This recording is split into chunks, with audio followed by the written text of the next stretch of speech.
अस्सलाम वालेकुम व्यूअर्स, मैं हूं शाकिर सोलंकी। व्यूअर्स, आम इंतखाबात में धांधली के खिलाफ मुल्क की मुख्तलिफ जमातों की जानिब से मुल्क भर में एहतजाज और धरनों की काल दी गई है।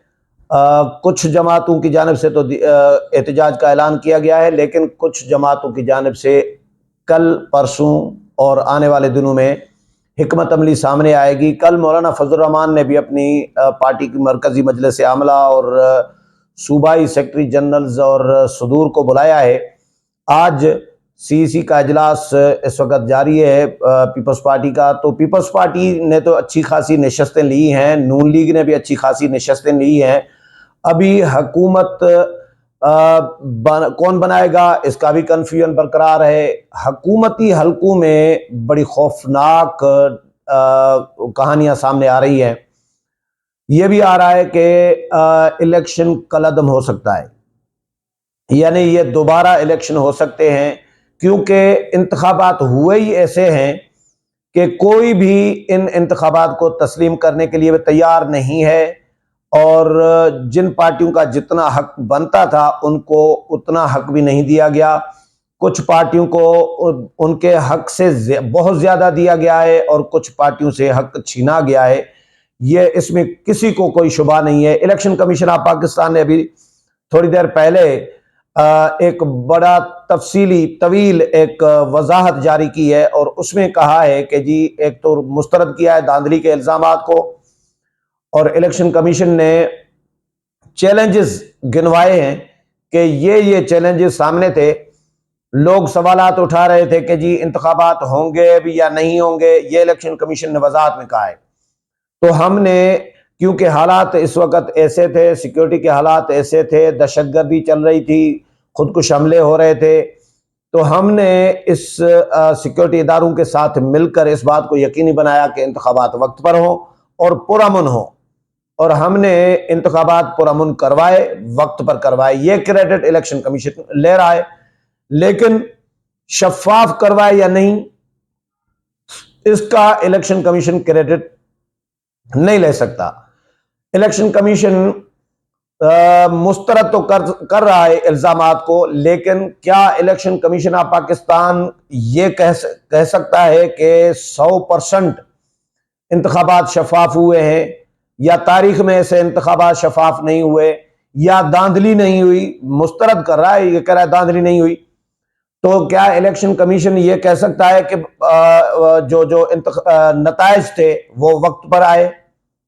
2018 के इंतखाबात के नताइज का आने का टाइमिंग का कंपैरिजन दिया इलेक्शन कमीशन ऑफ पाकिस्तान ने कि वो रात को 4 बजे पहला नतीजा आया था, और हमारा 2024 में जो अभी इंतखाबात हुए हैं ये रात को 2 बजे पहला नतीजा आया है।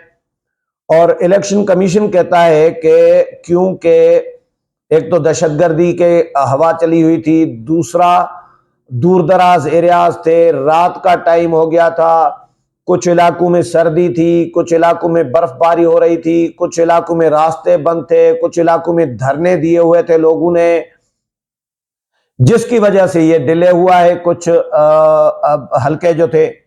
लेकिन इस्लामाबाद के हलकों में तो कोई दूर दराज नहीं थे। इस्लामाबाद के क्यों डिले हुए, पिंडी के क्यों डिले हुए, लाहौर के डिले तो ऐसे ऐसे जगह हुई हैं जो दारुल खुलाफा है। लाहौर पंजाब का दारुल खुलाफा है, इस्लामाबाद पाकिस्तान का दारुल खुलाफा है। इस्लामाबाद के तीनों हलकों का रिजल्ट क्यों रोक दिया गया था? इलेक्शन कमीशन ऑफ पाकिस्तान रात को 2:30 बजे तक क्यों खामोश था, जिस तरह नून लीग खामोश थी? इलेक्शन कमीशन ने कहा है कि किसी एक पार्टी को फायदा पहुंचाने के लिए या उसका भला करने के लिए या उसको रिजल्ट देने के लिए कोई हमने नहीं ऐसा काम किया कि एक पार्टी को फायदा पहुंचाया जाए। एक पार्टी को ही फायदा पहुंचाए, या पीटीआई के आजाद मेंबरान को फायदा पहुंचाए, या पीपल्स पार्टी को, 3 जमातों को तो फायदा पहुंचाए। पीटीआई को तो चलो आजाद मेंबरान की हैसियत में फायदा पहुंचाए, लेकिन बतौर जमात 2 जमातों को फायदा पहुंचाए, बाकी सबकी सत्यानाश कर दी है, सबका पत्ता काट दिया गया है। मौलाना फजल रहमान 16 सीटें ले आते हैं, 15 सीटें ले आते हैं, उनको 4 नशस्तों पर खड़ा कर दिया है। जीडीए 5-6 नशस्तें जीडीए की आ जाती हैं, उनको 2 नशस्तों पर खड़ा कर दिया है। एमक्यूएम का भी फायदा किया गया है। एमक्यूएम पिछली असेंबली में 7 नशस्तों के साथ थी, अब एमक्यूएम को 19 नशस्तें दे दी गई कि 15 उम्मीदवार खड़े किए हैं लोग कह रहे हैं, और 19 नशस्तें, 17 नशस्तें, 18 नशस्तें आ गई है। तो ये इलेक्शन मुतनाज़ा तरीन इलेक्शन है, नताइज मुतनाज़ा तरीन है, मशकूक तरीन है। मेरे पास एक आया है, ये मैं आपको सिंध का एक आया है, हल्का है, जहां पे जेयूआई और पीपल्स पार्टी के उम्मीदवार का मुकाबला था। पीपल्स पार्टी का उम्मीदवार जीता है और जेयूआई का हार गया है। अब मैं बताता हूं डिफरेंस कितना है। डिफरेंस है ये एने 191 है, जैकबाबाद का रिजल्ट है, जिसमें जीतने वाले पीपल्स पार्टी के अली मजारी और हारने वाले जेयूआई के शाहजैन के दरमियान सिर्फ 3310 वोटों का फर्क है, यानी लीड है अली मजारी की 3310 की। और जो वोट मुस्तरद किए गए हैं इस हलके में वो है 15,975, तकरीबन 16,000 वोट मुस्तरद करके 3,000 की लीड दी गई है अली मजारी को। तो मुझे बताएं, ये फॉर्म भी मेरे पास है, ये मैं फॉर्म 191, ये फॉर्म 47 है, जैकबाबाद कश्मीर का ये हलका है। यहां पे ये लिखा हुआ है कि डाले गए वोटों की तादाद जो है वो है 1,36,000। डाले गए वोटों की तादाद जो है, अच्छा, और दुरुस्त वोट जो डाले गए हैं उनमें से वो है,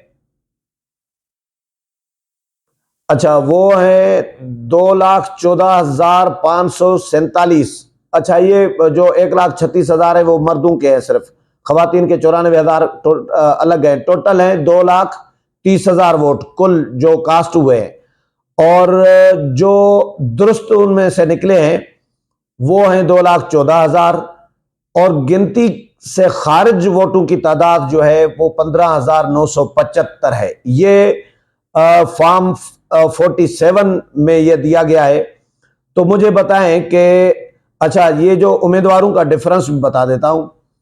पीपल्स पार्टी पार्लियामेंटेरियंस के जो हैं अली जान मजारी ने 1,03,962 वोट लिए हैं, और जेयूआई के शाहजैन खान ने 1,06,652, यानी 3,310 वोटों का डिफरेंस है। तो ये इस तरह, नवाज शरीफ का कल मैंने जिक्र किया था, जो हामिद मीर ने हवाला दिया कि नवाज शरीफ का मानसेरा का पहले इलेक्शन कमीशन के जो वेबसाइट पे पड़ा हुआ है फॉर्म, उसमें कोई और जीता हुआ है, और फिर जो नून लीग जारी कर रही है फॉर्म, उसमें कोई नवाज शरीफ जीता हुआ है। तो ये क्या हो रहा है? इलेक्शन कमीशन क्यों खामोश है? इलेक्शन कमीशन ने जो आंखें बंद की हुई है, मुझे तो सच्ची बात है कि हैरत हो रही है कि इलेक्शन कमीशन पे बहुत भरोसा था लोगों को।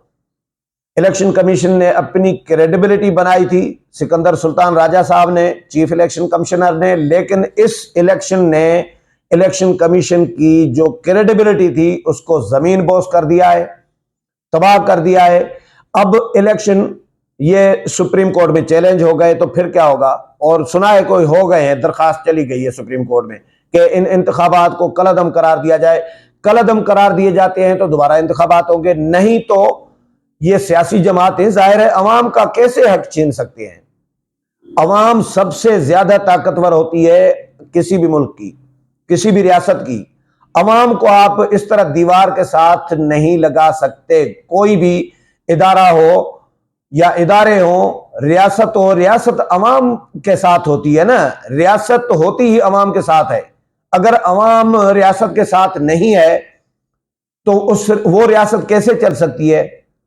तो इनको रियासती इदारों को सोचना चाहिए कि इस तरह भोंडे तरीके से जो धांधली करवाई गई है, ये धांधली इस तरह की भी नहीं होनी चाहिए। कम से कम माजी में भी धांधली होती रही है इंतखाबात में, लेकिन वो कदरे थोड़ी सी शक्ल उसकी शायद बेहतर होती है। बुराई तो बुराई होती है, गलत काम होता है, उसको अच्छा तो नहीं कहा जा सकता, लेकिन फिर भी थोड़ा बहुत फेस सेविंग के लिए कुछ बंदा कह सकता है कि चलो जी गुजारा हो जाता है। लेकिन इसमें तो गुजारे वाला भी काम नहीं है, आपने इस तरह की धांधली कराई है। तो अभी जीडीए ने, पीर पागाड़ों ने ऐलान किया है, सफदर अब्बासी पीर पागाड़ों ने प्रेस कॉन्फ्रेंस की है और उन्होंने कहा है कि भाई हमें जो 2 नशस्तें दी गई हैं, हमें खैरात में ये 2 नशस्तें नहीं चाहिए, हम 2 नशस्तें छोड़ रहे हैं। छोड़ने का ऐलान कर दिया है कि भाई हम दोनों नशस्तें छोड़ेंगे और हम धरने देंगे। 16 फरवरी को हैदराबाद में पहला धरना दिया जाएगा। अब ये एहतजाज का सिलसिला अगर शुरू होता है तो फिर क्या होगा? ये सारी सियासी जमातें जिनको हरवाया गया है, ये अपने लाखों लोग लेकर अगर असेंबलियों का घेराव करें और गेट बंद कर दें कि भाई कोई मेंबर मुंतखब असेंबली में नहीं जाएगा, हल्फ लेने नहीं देंगे, तो फिर क्या होगा? फिर इस मुल्क में कोई अच्छाई होगी, इस्तेकाम आएगा ऐसे इस तरह की पॉलिसियों से, इस तरह के इकदाम से? इस मुल्क में कोई इस्तेकाम नहीं आएगा, मुल्क और गैर मुस्तहकम होगा, अनारकी फैलेगी, खून खराबा होगा, अनारकी फैलेगी, अफरा तफरी होगी, इंतशार होगा। यही होगा ना अगर सियासी जमातें निकल पड़ती हैं जिनको हरवाया गया है। 2018 में भी इमरान खान को जिस तरह जितवाया गया था, उस वक्त भी मौलाना फजल रहमान ने सियासी जमातों को इकट्ठा करके इस्लामाबाद में मियां असलम के घर पे मौलाना ने बाइकाट का फैसला करवाया था। लेकिन बाद में पीपल्स पार्टी और जरदारी साहब ने बाइकाट पे एग्री नहीं किया था, जिसकी वजह से फिर नून लीग ने भी कहा कि जी आ जाओ जी, चलते हैं असेंबली में। तो असेंबली में उस वक्त भी मजबूरी में बैठे थे।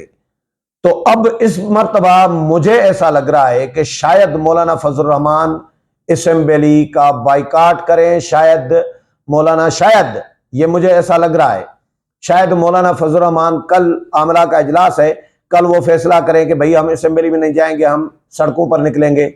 जमात इस्लामी को आपने हरवा दिया। जमात इस्लामी के अमीर सिराजुल हक जो है, उन्होंने अपने अमीर के ओहदे से इस्तीफा दे दिया है। अभी थोड़ी देर पहले की बात है। सिराजुल हक साहब ने नाकामी का, इलेक्शन में हार जाने का एतराफ करते हुए, नाकामी का एतराफ करते हुए जो अमारत है जमात इस्लामी की, अमीर का ओहदा, उससे इस्तीफा दे दिया है। न सिर्फ सिराजुल हक, जहांगीर तरीन को आपने बनवाया, पार्टी बनवाई।